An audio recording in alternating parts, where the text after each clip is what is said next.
truth is not the result of an effort, the end of a road. It is here and now. My question is, what is the proof of truth?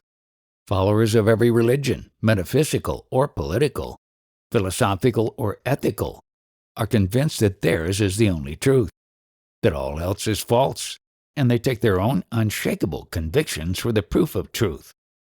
I'm convinced, so it must be true, they say.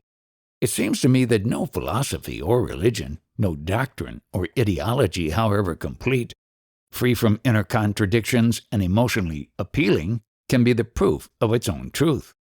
They're like clothes men put on, which vary with times and circumstances and follow the fashion trends. Now, can there be a religion or philosophy which is true and which does not depend on somebody's conviction, nor on scriptures, because they again depend on somebody's faith in them? Is there a truth which does not depend on trusting, which is not subjective? What about science? Science is circular. It ends where it starts, with the senses. It deals with experience, and experience is subjective. No two persons can have the same experience, though they may express it in the same words. You must look for truth beyond the mind. Sir, I have had enough of trances. Any drug can induce them cheaply and quickly. Even the classical samadhis, caused by breathing or mental exercises, are not much different. There are oxygen samadhis and carbon dioxide samadhis, and self-induced samadhis caused by repetition of a formula or a chain of thoughts. I cannot accept samadhi, however glorious, as a proof of truth. Samadhi is beyond experience. It is a quality-less state. The absence of experience is due to inattention. It reappears with attention. Closing one's eyes does not disprove light. Attributing reality to negative states will not take us far. The very negation contains an affirmation. In a way, you are right. But don't you see you are asking for the proof of truth without explaining? What is the truth you have in mind, and what proof will satisfy you? You can prove anything, provided you trust your proof. But what will prove that your proof is true? I can easily drive you into an admission that you know only that you exist, that you are the only proof you can have of anything. But I do not identify mere existence with reality. Existence is momentary, always in time and space, while reality is changeless and all-pervading. Sir, I do not know what is truth and what can prove it. Do not throw me on my own resources. I have none. Here you are the truth-knower, not me. You refuse testimony as the proof of truth. The experience of others is of no use to you. You reject all inference from the concurring statements of a vast number of independent witnesses. So it is for you to tell me what is the proof that will satisfy you. What is your test of a valid proof?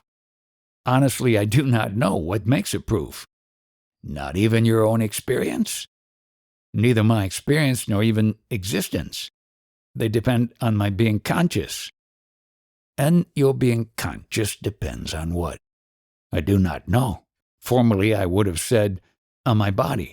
Now I can see that the body is secondary, not primary, and cannot be considered as an evidence of existence.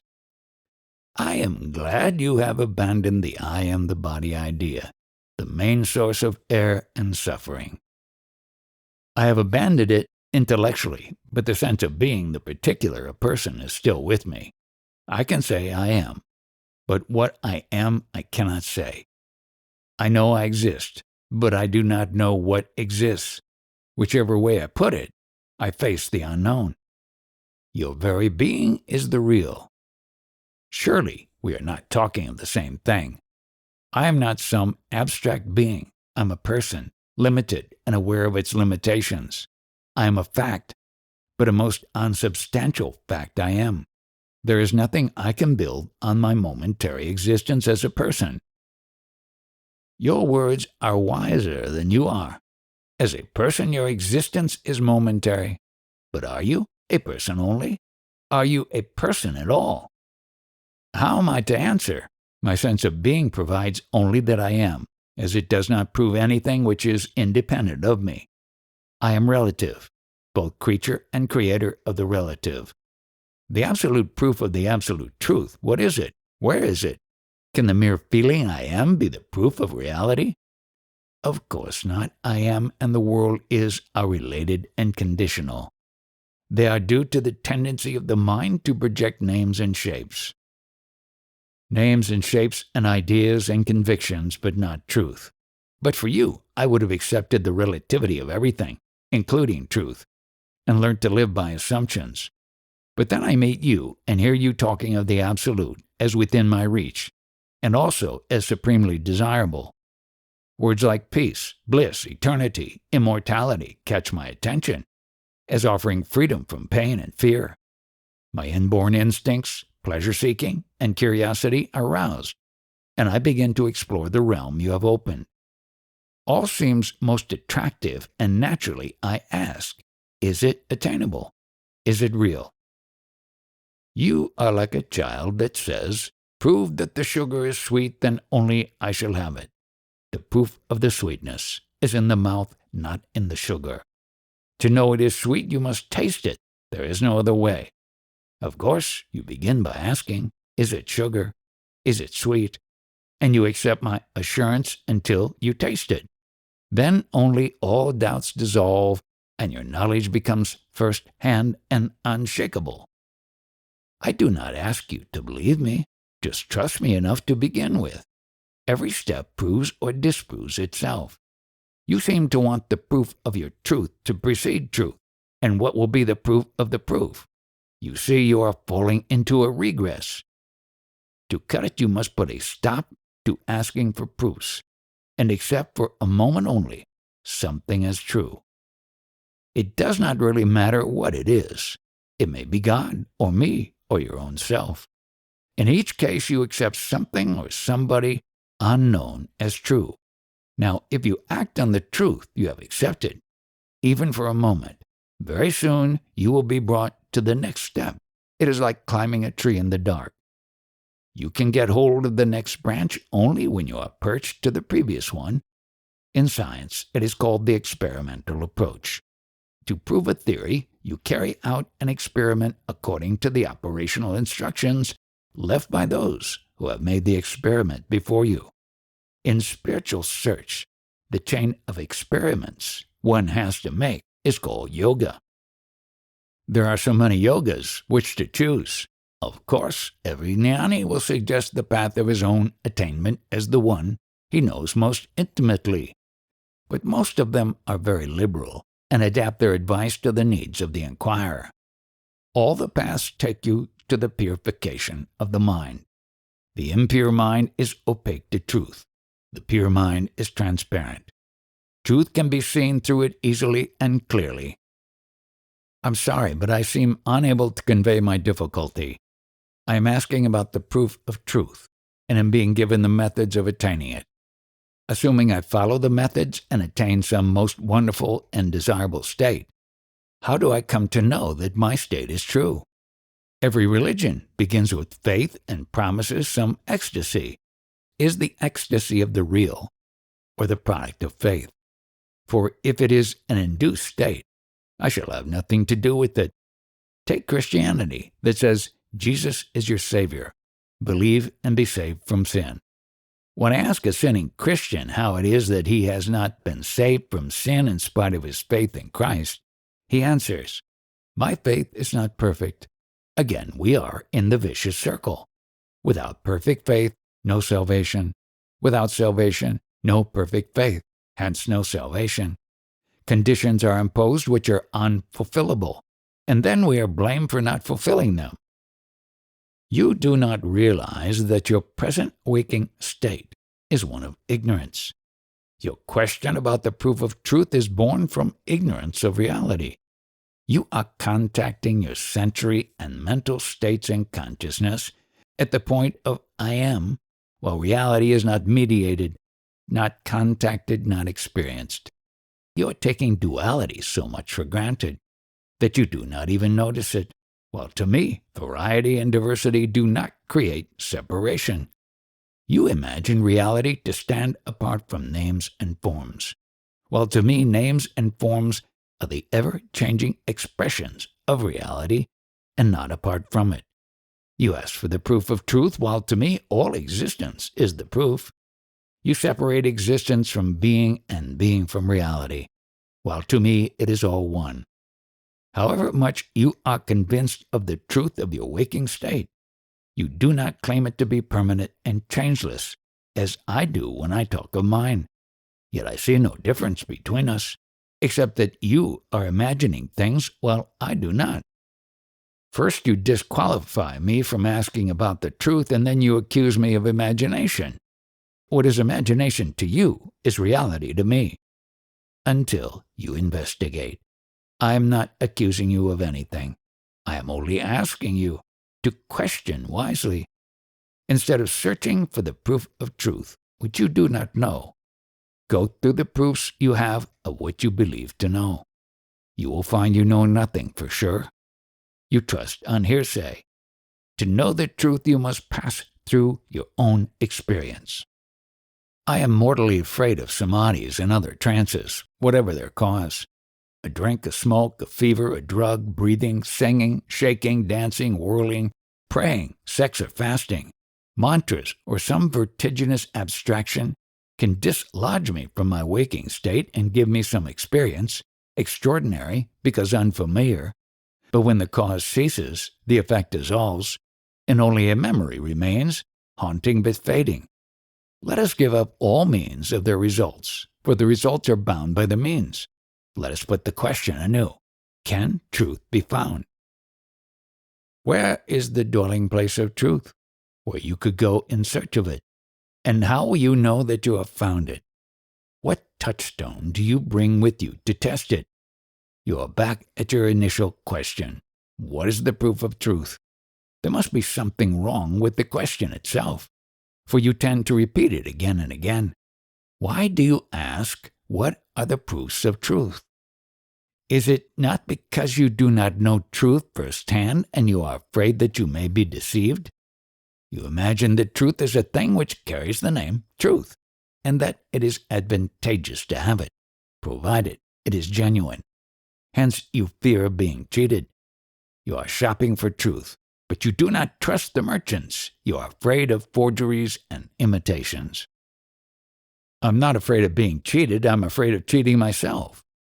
But you are cheating yourself in your ignorance of your true motives.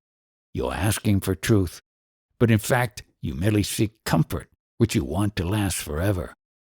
Now, nothing, no state of mind can last forever. In time and space, there is always a limit, because time and space themselves are limited, and in the timeless the words forever have no meaning. The same with the proof of truth. In the realm of non-duality, everything is complete, its own proof, meaning, and purpose. Where all is one, no supports are needed. You imagine that permanence is the proof of truth, that what lasts longer is somehow more true. Thus, time becomes the measure of truth, and since time is in the mind becomes the arbiter and searches within itself for the proof of truth, a task altogether impossible and hopeless. Sir, were you to say nothing is true, all is relative, I would agree with you. But you maintain there is truth, reality, perfect knowledge. Therefore I ask, what is it? And how do you know? And what will make me say, yes, Maharaj was right? You are holding on to the need for a proof, a testimony, an authority. You still imagine that truth needs pointing at and telling you, look, here is truth. It is not so. Truth is not the result of an effort, the end of a road. It is here and now, in the very longing and search for it. It is nearer than the mind and the body, nearer than the sense I am. You do not see it, because you look too far away from yourself, outside your innermost being. You have objectified truth and insist on your standard proofs and tests, which apply only to things and thoughts. All I can make out from what you say is that truth is beyond me, and I am not qualified to talk about it. You are not only qualified, but you are truth itself. Only you mistake the false for the true. You seem to say, don't ask for proofs of truth. Concern yourself with untruth only. The discovery of truth is in the discernment of the false. You can know what is not. What is, you can only be. Knowledge is relative to the known. In a way, it is the counterpart of ignorance. Where ignorance is not, where is the need of knowledge? By themselves, neither ignorance nor knowledge have being. They are only states of mind, which again is but an appearance of movement and consciousness, which is in its essence immutable. Is truth within the realm of the mind or beyond? It is neither, it is both. It cannot be put into words. This is what I hear all the time, inexpressible, a nirvachaniya. It does not make me wiser. It is true that it often covers sheer ignorance. The mind can operate with terms of its own making. It just cannot go beyond itself.